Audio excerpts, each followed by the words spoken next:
Okay. That's so interesting. The mysteries of Zoom. Yeah, I apologize, everybody, for the little technical interruption. We'll give everyone a So, moment to make it back in here. yeah, it looks like we're all Oh, back. we're all back. That was Yeah. so seamless and elegant. Yeah, except Jen, right? Except Who? Jen, she's calling in, so Yeah. hopefully she'll make it. Oh, and yeah, I hope so too, because we were all saying the Zoom room, but I wasn't saying the phone number. But I did put the phone number in the chat window. Oh, but Yeah, she couldn't see but I it. sent out to everybody. I sent out You the did. whole. Okay. Okay. Okay. Good. Do you Yeah, think we should wait or should we start the presentation? I think we should start the presentation. Okay. Um, just because I'm thinking about time now. Yeah. We Okay. get to everything we want to get to. Okay. Even though I want to talk about this joy and pleasure stuff all day. I feel like it's a lot of, it's one of those things that it just feels like you could do a whole course just on that. Yeah, But for sure. yeah, start to shift. I mean, the topic of joy and pleasure so beautifully flows into the next topic for this week. It kind of Yeah, keeps us in a similar space. it does. Yeah. Okay, so I'll go ahead and share my screen again, Okay. which means I can't see anybody. It just takes me a minute here. Okay. And let me. If you mouse over your little window where your face is, you can set different little settings usually, and you Okay. can see more people if you want to. But I do want to, but now I have my slides on full screen oh, okay. so that you can see them. So I can't, there's no room on my screen for. Okay, so this week's topic, I called it spectacle to speculative. So we're starting with a presentation about spectacle and the theory of the Society of the Spectacle, which is a book by Guy Debord. And we're moving this idea of the spectacle into thinking about how we can imagine a better future, a more livable, sustainable future for us all. So Guy Debord, let me close that little thing. Guy Debord was kind of conceptual artist, but sort of before the time that of conceptual art, and philosopher and founder of the Situationists, which was a collective of political artist types. And he wrote this book called The Society of the Spectacle, which here this quote, this is a quote from his book: "Spectacle is the sun that never sets over the empire of modern passivity." So Debord, what he meant by the spectacle was the world of images, of mediated images of the world that we're surrounded by, and that kind of shapes our lives and our the way that we see the world, literally. In this article, this is a great illustrated guide to Guy Debord's Society of the Spectacle. It's an article in Hyperallergic, and this image is from that article. The illustrations are all kind of cartoony like this. And in this article, the authors write that Debord defined the spectacle as the autocratic reign of the market economy. So he was mostly talking about advertising images and mass media images that, that are really an instrument of the market economy, of capitalism. And, Debord's, this book is actually really incredible, fantastic. very rich. And there's this aspect of it that feels, um, kind of, it's very doom and gloom in a way, as you can see from this quote that talks about, spectacle as part of the empire of modern passivity. So Debord really thought about images and films as a way of pacifying the public. And within Debord's world, within his way of thinking, it's hard to see oneself as an agent, as a maker of images. It's hard to kind of claim that power to take images and spectacle and create images that can, excuse me, that can, um, resist that market economy or empire. But there are artists who have used that idea of the spectacle, or who have, reclaimed spectacle as their form of art. And there are many activist artists. Puppetry is one form that has really taken the idea of the spectacle into protest movements and political art. In this presentation, I just chose some images of artists that use that do self-portraiture, or use self-portraiture as their medium. So probably everybody's familiar with Frida Kahlo. In this painting is called The Two Fridas. And these, I believe, were painted right around the time that she had just gotten married to Diego Rivera and then divorced him. And so this image was kind of representing the two sides of her relationship to Diego, and the toll it was taking on her. These two images, this first one is my grandparents, my parents, and me, and the second one, called Roots. Some of what we're going to be doing today is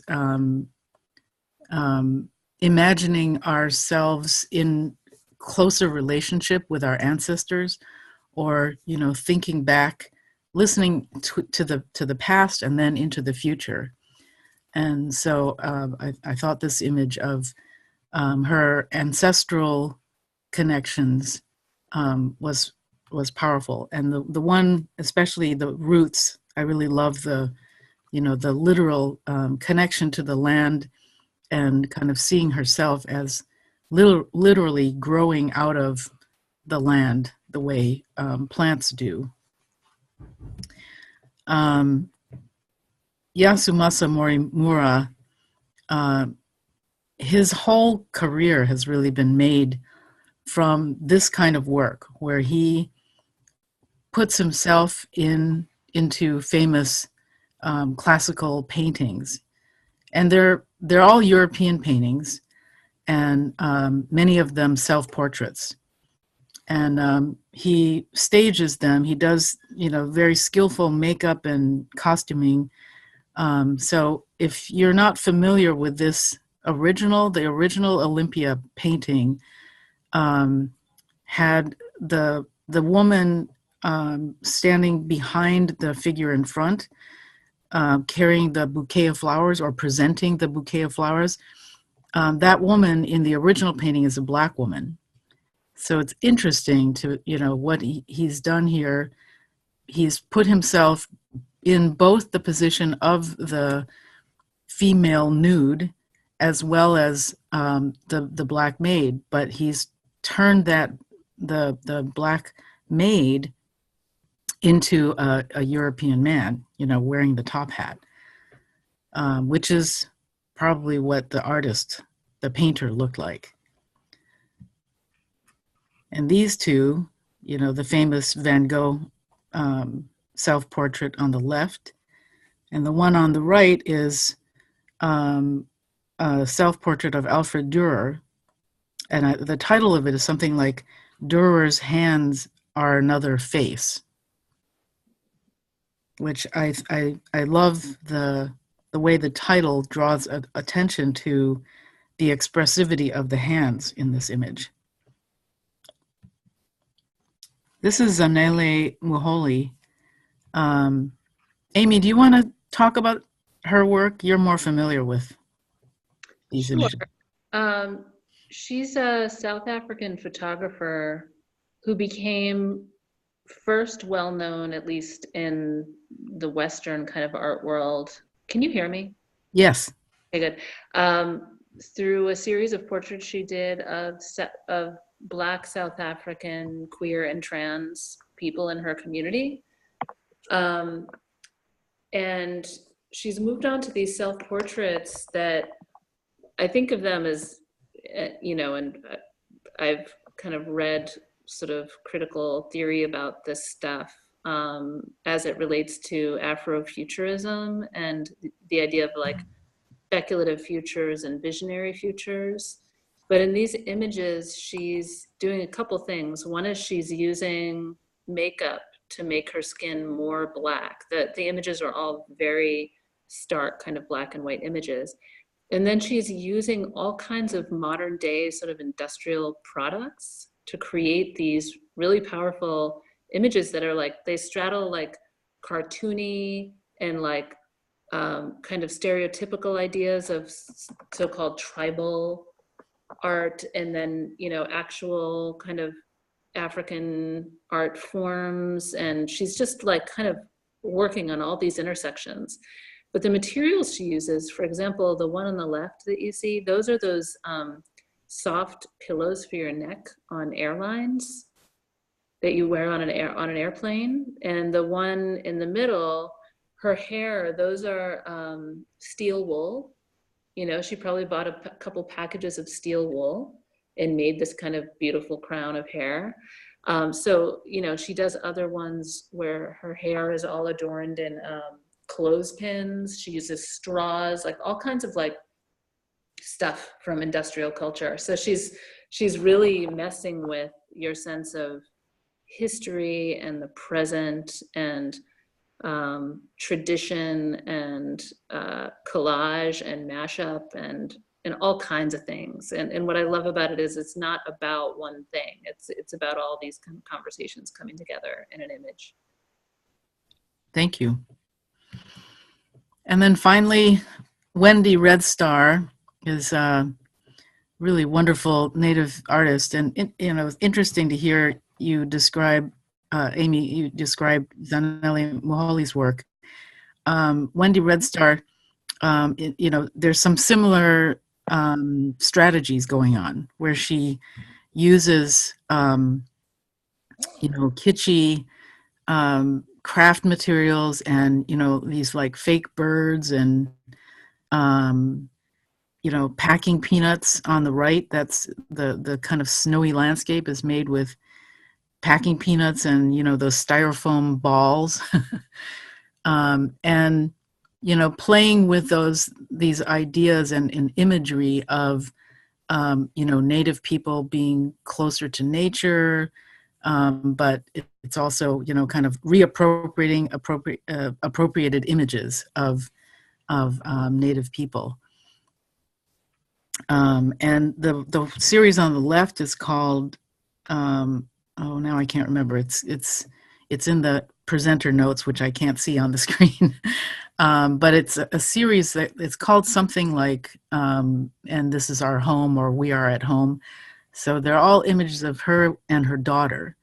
And I just love that, some of them are just, they're very, she's very serious, but it feels very joyful and kind of funny to me. And, with her daughter, all four of the images have both she and her daughter kind of playing dress up and, and homemaking. So these last couple of artists, I feel, are very much reclaiming the spectacle that we're confronted with every day, and really becoming an agent and cultural worker in taking these images and, you know, using some of the strategies that we've talked about of mashup and appropriation and recontextualizing these images to present a different kind of a worldview. So I think that's it for this presentation. We can take a minute or two to hear some comments or questions.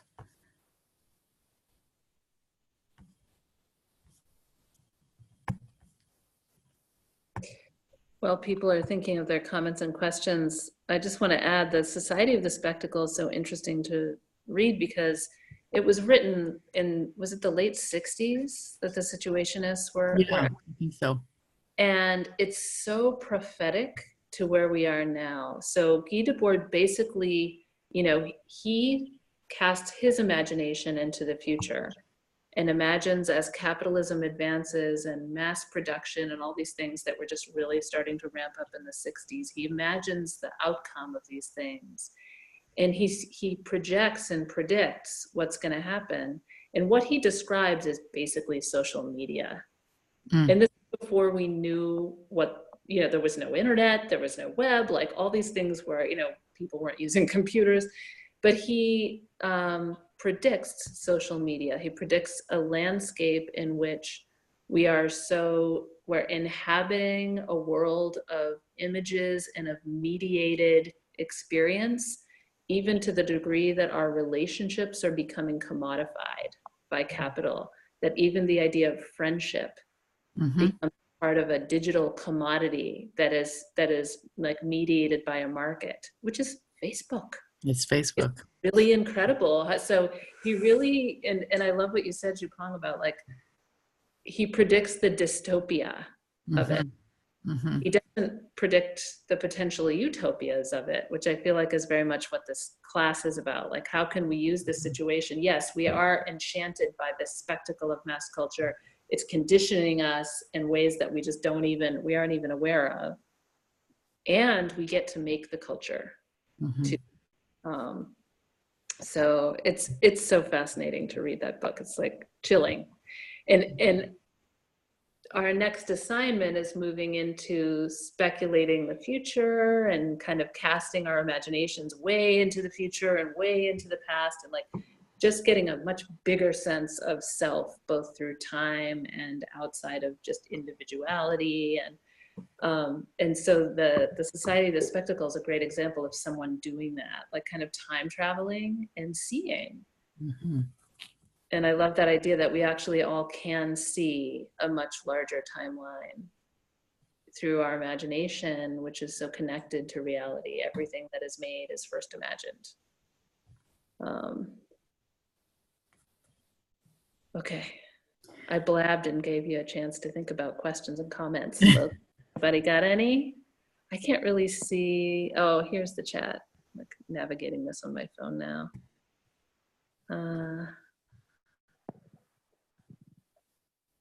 Yeah. Sounds like there isn't much new coming in to say about that stuff. Jupong, will you be able to post that slideshow in our group somehow? Post a link Yeah. to it? Yeah, I made it on Google, so I'll just share it. Yeah, I think it'd be great for people to get to see. To refer back to those images. So you want to go into the next activity then? So we have an activity. Activity is such a better word than exercise because it feels like kindergarten. So yeah, we'll introduce the assignment for this week by doing kind of a guided meditation, a guided visualization together that I will lead you on. And then we'll probably have time for like a little bit of, responding what we kind of saw and felt afterwards, and that will be the rest of our call. So just as a preface, I created kind of a process as part of an art project that I have done for years called Listening to the Future. And it's based on this idea that that cultivating our powers of imagination is critical to any kind of and all kinds of change work that we do, and also that it already is, you know, like for us to all the types of work that we do that involve change or healing or, you know, anything like that comes out of our imagination first. And I also want to say that as I was doing this work, I was unaware of and then became more and more aware of and am now actively influenced by the work of speculative fiction writers and Afrofuturists. You know, and in the work of Afrofuturism, there's this idea that even that Black existence is in itself an act of speculative fiction, an act of an imagination, like to survive in the face of genocide is a testament to the power of imagination and the ability of imagination to sustain and continue cultures and worlds and peoples, right? So with listening to the future, it's a process of engaging people in casting our imagination out 100 years, 200 years, 500 years, and really fleshing out and building the worlds that we imagine.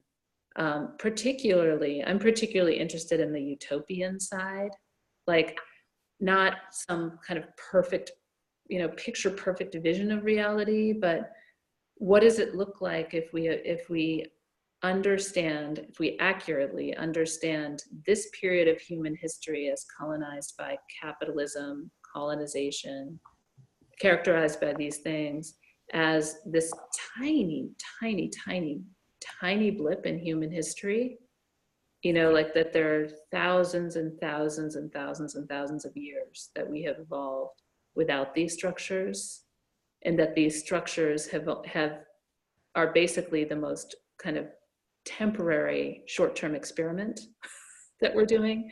And if we then cast ourselves ahead another 500 years and imagine what it looks like on the other side as we have repaired and rebuilt and recreated the world anew over and over, what does that look like?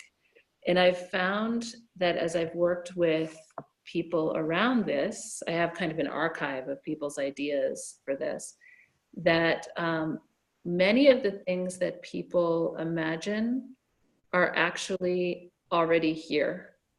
You know, linear time kind of collapses. They're already here. Because we're imagining them, they're here in our imaginations, but also they're actually physically already being enacted. They're just not dominant culture yet, right? Which starts to really break down sort of past, present, and future. You know, it's all here. Time is not linear. So this next assignment is really about visionary imagination and starting to photograph ourselves embodying our ancestors and our descendants, and embodying the worlds that we can imagine around our ancestors and descendants. So if there's any confusion about that, maybe it'll make a little more sense once we've done the meditation and I can answer some questions. Oh, good, Lily, you did listening to the future with me. That's okay. So you can have screen off or on, whatever allows you to really drop into liminal space. And, you know, I would say either close your eyes or let your gaze just soften and maybe land on something sort of neutral in your environment. And we'll just take a minute to take some breaths. Don't force anything. And definitely don't be looking at your screen. If your eyes are open, take them off your screen. Turn your screen away. Just really be in the room where you are, whilst being aware of being connected to a group of actual physical people who are all noticing their bodies right now. And let all this kind of thinky talky looking energy that's all up in our heads.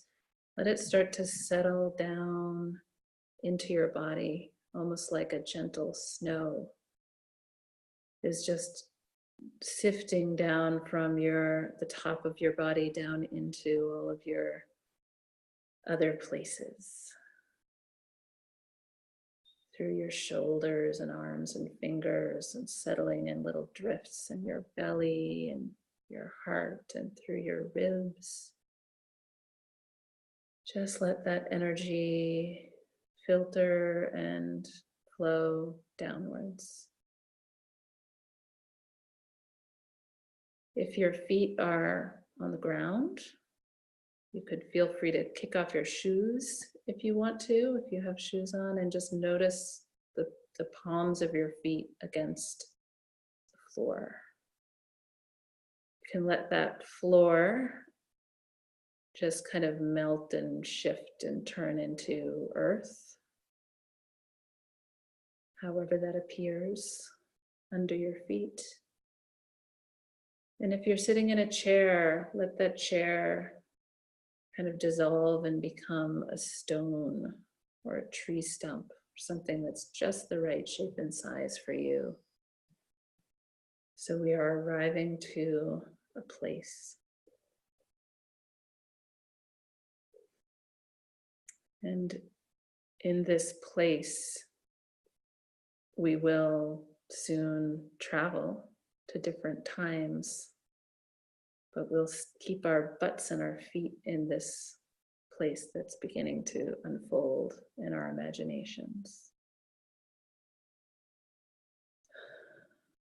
And our vehicle of travel is these beautiful bodies. So again, just pay attention for another minute to this magnificent, complex, elegant system of circulation. Like, go inside of those beautiful tree branches and roots of your circulatory system, and that beautiful liquid of life that's flowing through even the tiniest capillaries, just nourishing every single part of your body, even the tiniest places that you never pay attention to.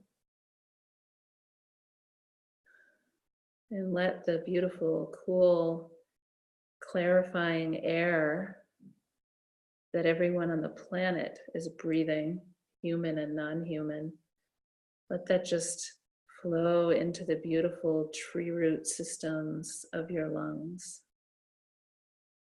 the beautiful balloon spaces of your lungs.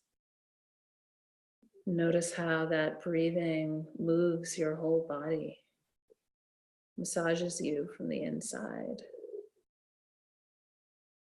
This is a gorgeous vessel for travel. And notice the weight of you as you shift from side to side, letting your weight and your relationship with gravity kind of flow around your body.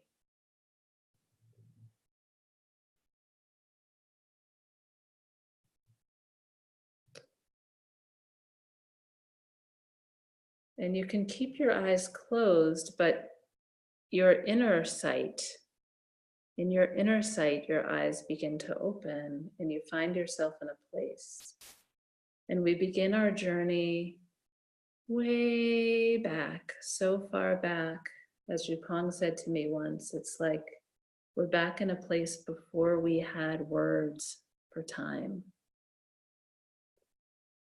before we had words to name and control anything around us. We're going way back to the early days of who we are. And with your inner sight, look around from your perch and be welcomed and welcome this very real place where your earliest and our earliest ancestors lived on the land, the very land where you sit.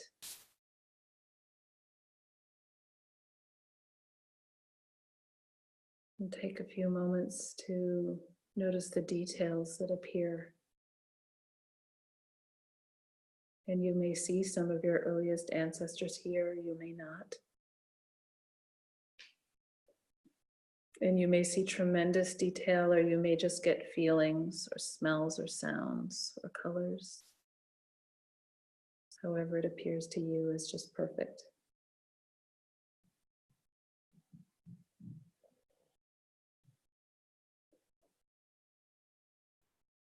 You're welcome to stand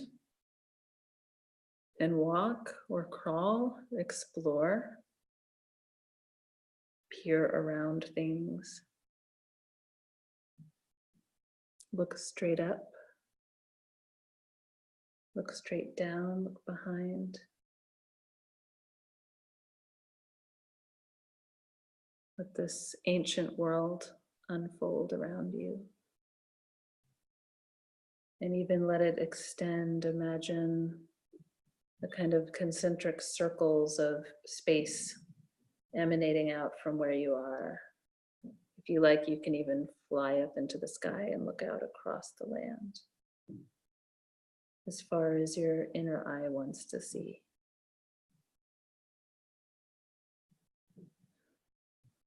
Breathe this place in.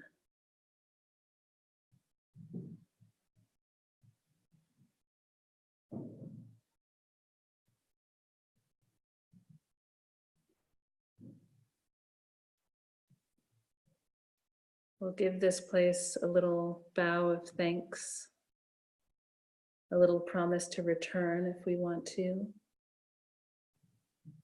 Make our way back to our beautiful perch, that perfect stone or tree stump that supports us so well. And again, we'll gently close that inner eye and allow ourselves to kind of bound forward again. And as we kind of bound through space-time forward, we can imagine ourselves landing for a moment in the present and almost like being on a giant trampoline, touch your toes down and then bound forward again. And now we are beautifully leaping many, many, many, many years into the land of our descendants. 7, 8, 9, 10 or more generations before us. And as we land, we gently kind of bounce and settle back into our places on our stone, right here in this very same place that we visited in ancient times. And now we're sitting in a world that has been through centuries of change. Been through centuries of human culture making and tremendous changes in our relationships with the whole web of life and creation on the planet, including periods of illness and pain and periods of great healing and regeneration and rebuilding. We have evolved again, always, continually. And hear from your place of your stone and the ground under your feet and your beautiful branches of circulation and breathing. We open our inner eye again and look. And gradually let this world of 500 or 1,000 years in the future unfold. It is a day we can see. We are still lit by the same beautiful star, our sun. We are surrounded by creatures of some kind. Maybe it's the forest, maybe it's the desert ecosystem, maybe it's the cities, people, animals, plants. Let your place and your day be specific.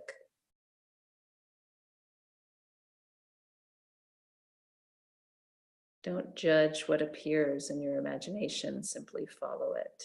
Trust and follow your mind and your imagination here.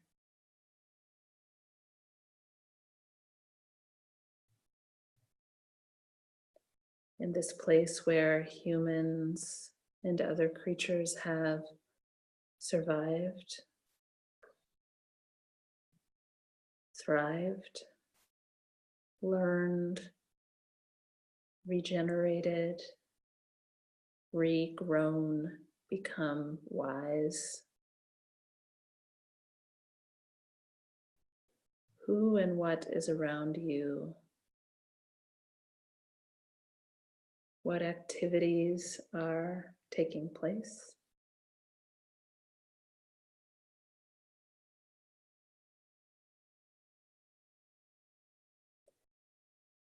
How are creatures, beings, and humans relating to each other?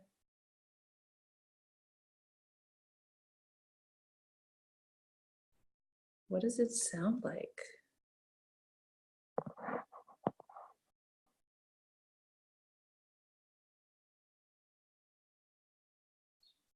What does it smell like?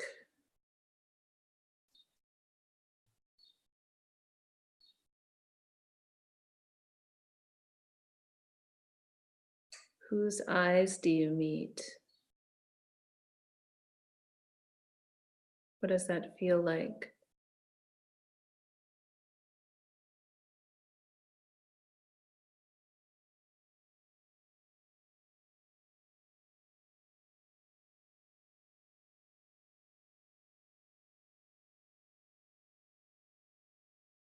What is showing on the faces of the people and the creatures around you?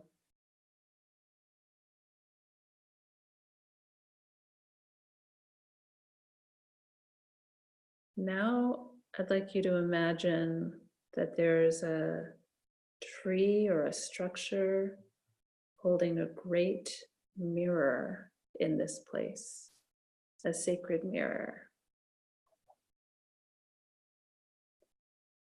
And I want you to approach the mirror and see what you see of you.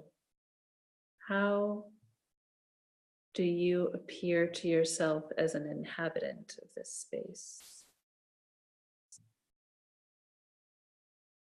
Look into your own eyes as you kind of morph from a traveler here to a resident.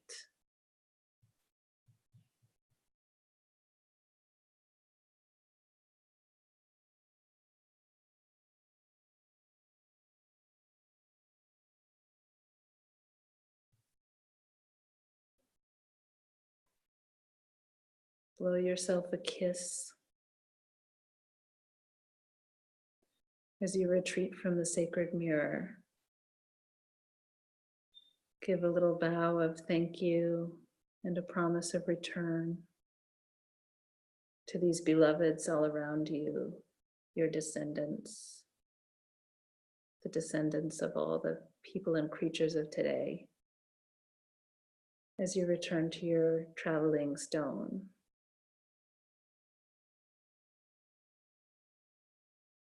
And when you've gotten your butt nice and comfy on your traveling stone and your feet firmly planted on the earth, you can close that inner eyelid. Connect with your body through your breath.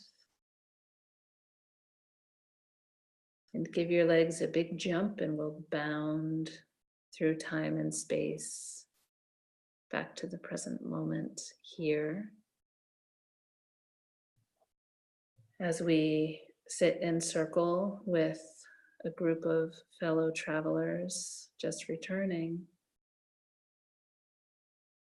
from our travels and ready to share.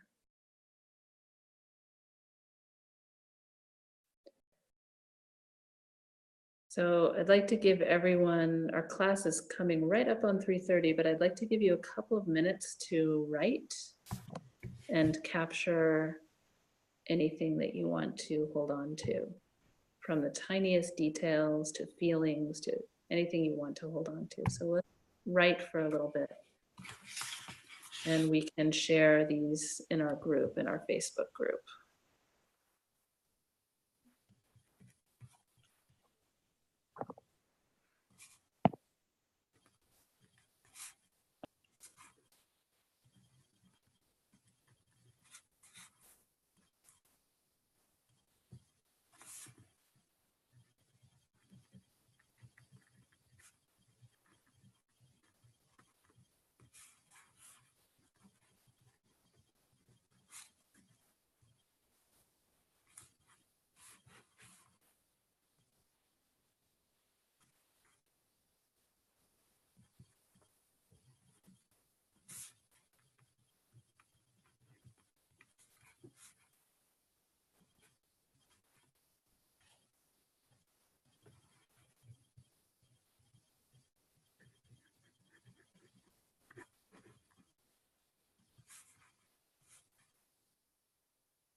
So it's almost 3:32.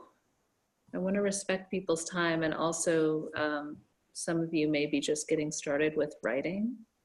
So what do you think, Chupang? I'm thinking we should maybe just gently conclude the call so people can keep going, writing. And I want to encourage everyone to share what happened in your journey in the Facebook group, if you would like to. It'd be wonderful to share each other's journeys. We'd hope to have like a whole half an hour to do that in the call, but I don't know what we were thinking.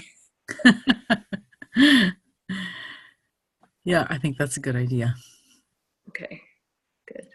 And there's an opportunity for us to see each other again later in the week, right? Tiana is going to be leading us. I'll let her do more of an introduction in the group, but Tiana is going to be leading us about bodies and body size and shape, and um, I'll let her do the rest. But she's leading us at noon Eastern time on Thursday, and an email announcement will go out about that. Great. And your assignment for this week will go out tonight. Thanks, everyone. Go keep writing on your vision. Thank you. Bye.